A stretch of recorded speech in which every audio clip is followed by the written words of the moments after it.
জমছে এক পাহাড় অসহ্য বিচার, স্তব্ধ হয়েছিল তারা ব্যস্ততা হাজার।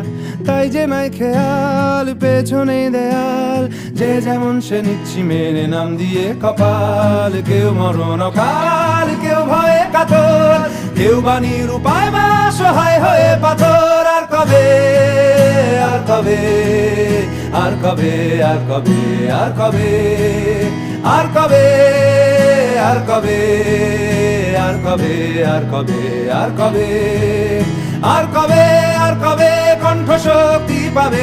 আর কবে, আর কবে চিত্ত স্বাধীন হবে? আর কবে, আর কবে সিক্ত হবে হৃদয়? আর কবে, আর কবে শির শিখে দাঁড়াবে? আর কবে, আর কবে, আর কবে, আর কবে, আর কবে, আর কবে,